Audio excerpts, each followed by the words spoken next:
Hi everyone, it's Dr. J. Isaac from Blackburn Primary Care. Today is April 20th, 2020. Um, so we have over 35,000 people dead from COVID-19. What that means is the rate of people dying from coronavirus is higher per day, is higher than for any other condition. So it's higher than for people dying from heart disease, which has been the leading cause of death in the United States, higher than people dying daily from cancer. So it's about 1,800 people a day, which, if you think about it, is quite a high death rate. Now, what we know about the virus is that most of the death rate is among the elderly and people with comorbidities or medical conditions such as heart disease and kidney disease, etc. But a surprising amount of people don't fall into that category, are younger than one would think. And one of the factors playing a big part in that is obesity. So there's a high rate of complications in people who fall under the criteria for obesity, which is a body mass index greater than 30. Now, if you look at pictures of families in the 1930s, 1940s, 1950s, and then you look at family pictures of people now, you'll notice people are not as thin as they used to be. So clearly, everybody knows there's been a trend towards all of us getting heavier. So body mass index has to do with height and weight, and it's a formula. And so if you type up BMI, there are where you can just plug in your height and weight and come up with BMI. Now, it's not, clear cut, this is it, black and white, because obviously if you're a bodybuilder, for example, you're heavily muscled, your BMI might be over 30 and you're not obese, okay? So percent body fat plays a big part in what you consider as obese. Now, what's the problem with obesity? So obesity is not a natural condition. Humans are not meant to be over certain percent body fat. So when we do get there, we have what's called a pro-inflammatory state. Now, inflammation is a defense mechanism and is usually triggered by some physical or biological or chemical stress signal, right? So somehow the body sees the state of being obese as a threat, and this inflammatory cascade is turned on. So inflammation, which is meant to be a positive defensive thing, becomes a chronic negative thing, okay? Obesity is not a disease like kidney failure or heart failure, in the sense that you can't say, look, this one organ is diseased. It's not like a stroke. It's more of a metabolic thing. Its effects are sort of systemic, and it leads to damage of organs everywhere. So there's this term called metabolic syndrome, and it involves abnormalities of glucose, lipid, and pressure control. Those are systemic things. It's not just related to one organ, but it affects all organs. So clearly, being obese, and it's not a term that's meant to say, oh, you're fat or he's fat. It's not a pejorative. It's a medical terminology based on specific scientific measurements, right? So obesity is abnormal, or the body considers it abnormal and responds as such, which is why when a threat like coronavirus enters your body, one reacts very poorly to it, because your body is already under a state of stress and decline.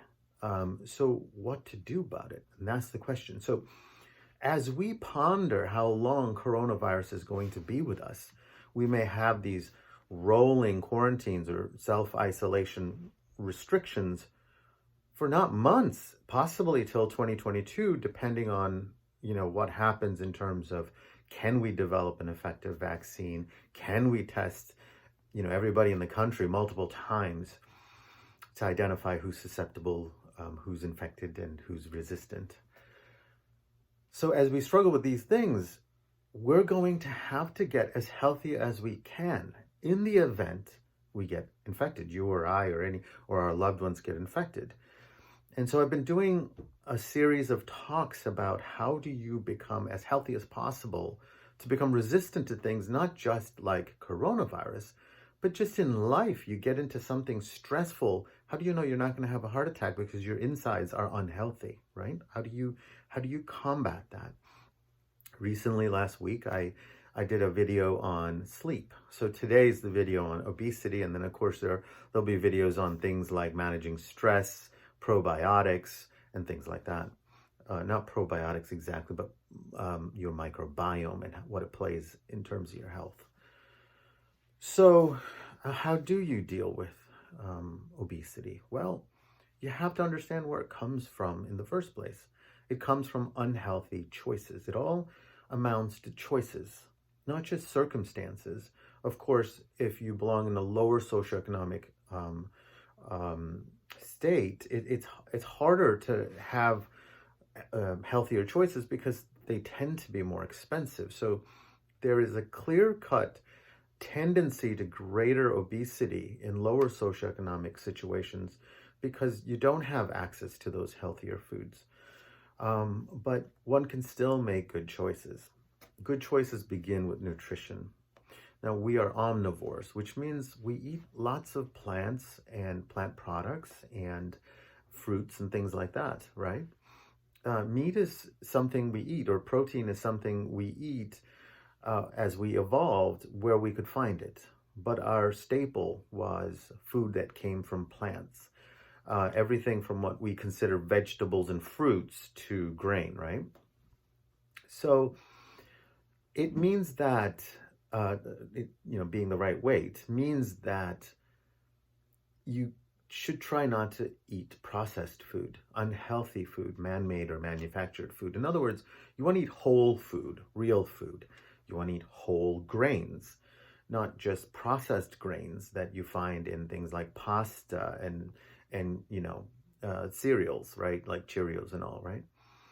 So you want to eat like things like quinoa and actual grain, a little bit of brown rice.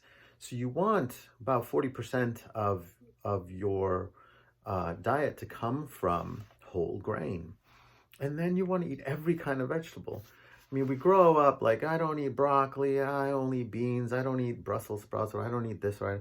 We really have to open up our, palate to all the parts of a plant, right? So you have the leaves of a plant, the stem and stalks of a plant, you have the roots of a plant, and then you have the products of a plant, right? The products of things like fruits. We don't call everything, but, for example, berries and fruits, tomatoes and all. Tomato is actually in that sort of fruit berry family, but we delineate it, we separate it out artificially into vegetables and fruits.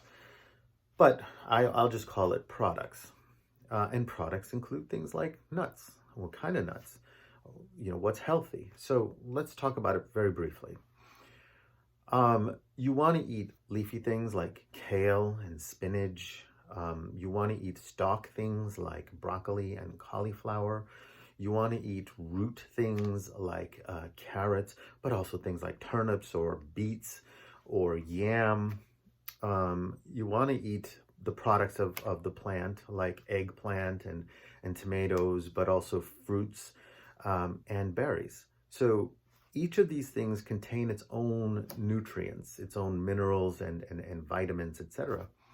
So you want to try and pick something from all these various parts and try to get used to eating that stuff. And different cultures make these things in different ways. Experiment. You never know. So that should be the majority of your plate. The whole grains and vegetables. And then lean protein like fish, especially the meatier fish like tuna and you know, um, cod, stuff like that. My thoughts flee me sometimes. Anyway, and additionally, for snacks and things like that, you want tree nuts like walnuts, pecans, almonds, and berries are very high in antioxidants. Of course, you should daily have fruits, apples, oranges. They have fiber, they have vitamins. So, and then you want to make sure that you're not overeating. You can overeat healthy things. I've seen obese vegetarians. It happens. They're healthy things, but you can, although they're low in calories compared to meats and richer things like ice cream, you can still eat too much. So the other part of not getting heavy is portion size. That's really important. Then, of course, to lose weight, you have to look at when you eat. You shouldn't eat late, right? You should consider partial fasting. Partial fasting comes in many different forms. I like intermittent fasting, which is where you try to eat maybe 12 to 16 hours of the day and the rest you're fasting. So you eat breakfast a little late and eat dinner a little early. So you shorten the window during which you're eating, right? There are other forms of partial fasting that people do that we talk about at Blackburn Primary Care. And then finally, exercise. You cannot get away from exercise. You have to. So maybe going for a walk. Nothing strenuous at the beginning. You have to. It's like if you don't know how to swim, you don't just toss yourself off a bridge. You have to start somewhere. You have to start in the shallows, right? So going for a 10-minute walk and over time, slowly stretching it out, and then eventually speeding it up, right? And doing that at least 5 times a week. And so now, as we're in lockdown with the coronavirus, we can begin to institute these things, but it starts with discipline. And discipline means you have to create routines and schedules. Otherwise, it's hard to do any of these things.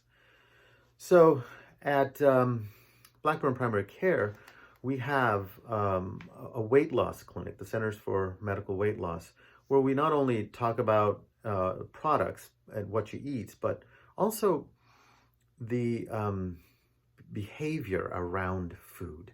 That is something that has to be learned, that most of us may not have been taught at a young age. So, for example, I inhale my food. One of the things I had to learn was when I take a morsel of food, put the fork down and chew 30 times and enjoy the flavor of that food. Stretch it out a little bit. Don't just, breathe your food in, which is what I tend to do. So there are all these behavioral things that have to be learned around food. So I hope this little talk was helpful. And if you're curious about what we do here at Blackburn Primary Care, call us at 978-282-3698. But I want you to consider these things, try to implement them. Now's the best time since we have time. And be safe, be well. We'll speak soon.